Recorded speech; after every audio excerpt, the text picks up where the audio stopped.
ഏതൊരു സാധാരണക്കാരനും തൻ്റെ കയ്യിൽ ഒതുങ്ങുന്ന വിലയിൽ കണ്ണട ലഭ്യമാക്കിയ ഒരു ഇന്ത്യക്കാരൻ്റെ കഠിന പ്രയത്നത്തിൻ്റെ കഥ. 100 Days 100 Spark Stories Day 41. ഡൽഹിയിലാണ് പീയൂഷ് ബൻസാൽ ജനിക്കുന്നത്. ചാർട്ടേഡ് അക്കൗണ്ടൻ്റ് ആയിരുന്ന പീയൂഷ് ബൻസാലിൻ്റെ അച്ഛൻ്റെ ഏറ്റവും വലിയ ആഗ്രഹമായിരുന്നു തന്നെക്കാൾ കൂടുതൽ ശമ്പളം വാങ്ങുന്ന ഒരു ജോലിയിൽ മകൻ പ്രവേശിക്കണമെന്നുള്ളത്.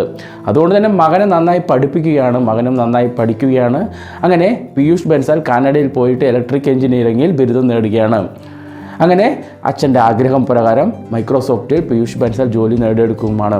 പക്ഷേ പീയൂഷ് ബൻസാലിൻ്റെ ചെറുപ്പം മുതലുള്ള ഒരു ആഗ്രഹമാണ് വലിയൊരു ബിസിനസ്സുകാരനാകണം, ജനങ്ങൾക്ക് ഉപകാരമുള്ള എന്തെങ്കിലും ചെയ്യണമെന്നുള്ളത്. അതുകൊണ്ട് തന്നെ ഈ മൈക്രോസോഫ്റ്റിലെ ജോലി ഒരു വർഷം കഴിയുമ്പോൾ ഉപേക്ഷിച്ച് പീയൂഷ് ബൻസാൽ നാട്ടിലേക്ക് വരികയാണ്, സ്വന്തമായിട്ട് എന്തെങ്കിലും ബിസിനസ് ചെയ്യാൻ വേണ്ടിയിട്ട്.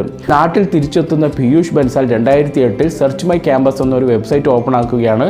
അതുവഴി പണം സമ്പാദിക്കാൻ ആരംഭിക്കുകയാണ്. പക്ഷേ അതുവഴി ലഭിക്കുന്ന പണം കൊണ്ട് അദ്ദേഹത്തിൻ്റെ ജീവിത ചെലവ് മാത്രമേ നടന്നു പോയിട്ടുണ്ടായിരുന്നുള്ളൂ. ഇതിനേക്കാളും കൂടുതൽ പണം ലഭിക്കുന്ന എന്തെങ്കിലും ഒരു ബിസിനസ് നടത്തണമെന്ന് പീയൂഷ് ബൻസാൽ ആഗ്രഹിക്കുകയാണ്. അതിനുവേണ്ടി കൂട്ടുകാരോട് ചർച്ച ചെയ്യുകയാണ്. ഒടുവിൽ 2010 പീയൂഷ് ബൻസാലും അദ്ദേഹത്തിൻ്റെ 2 കൂട്ടുകാരും ചേർന്ന് ലെൻസ്കാർട്ട് എന്ന ഓൺലൈൻ സംരംഭം ആരംഭിക്കുകയാണ്. ഈ ഒരു സംരംഭം ആരംഭിച്ചപ്പോൾ പീയൂഷ് ബൻസാലിനും അദ്ദേഹത്തിൻ്റെ കൂട്ടുകാർക്കും ഈ ഒരു സംരംഭം വിജയിക്കുമോ പരാജയപ്പെടുമോ എന്നൊരു ടെൻഷനൊക്കെ ഉണ്ടായിരുന്നു. അതിന് കാരണം വേറെ ഒന്നല്ല, അതായത് അന്നത്തെ കാലത്ത് നമ്മുടെ ഇന്ത്യയിലൊക്കെ ഈ കണ്ണടകൾ വിറ്റിരുന്നത് ഡോക്ടറുടെ നിർദ്ദേശപ്രകാരം ഡോക്ടറുടെ പറയുന്ന കടയിൽ പോയി വാങ്ങുക എന്നതായിരുന്നു. ഇതൊരു ഓൺലൈൻ ഷോപ്പല്ലേ, അതുകൊണ്ട് തന്നെ ജനങ്ങൾ എങ്ങനെ ഇത് ഏറ്റെടുക്കുന്നൊരു ടെൻഷനൊക്കെ ഈ 3 പേർക്കും ഉണ്ടായിരുന്നു. പക്ഷേ ഇരു കൈ നീട്ടി ലെൻസ്കാർട്ടിനെ ജനങ്ങൾ സ്വീകരിക്കുകയാണ്. അവർ ഉദ്ദേശിച്ച പോലെ അവർക്ക് ഇഷ്ടപ്പെട്ട കണ്ണടകൾ ഓൺലൈൻ വഴി ടെസ്റ്റ് ചെയ്ത് നോക്കാനും അതുവഴി കുറഞ്ഞ നിരക്കിൽ വാങ്ങാനും സാധിക്കുമായിരുന്നു ഈ ലെൻസ്കാർട്ടിലൂടെ. ലെൻസ്കാർട്ടിൻ്റെ വരവോടെ അതുവരെ ഇന്ത്യയിലുണ്ടായിരുന്ന കണ്ണട വ്യാപാര ചരിത്രം തന്നെ മാറുകയാണ്.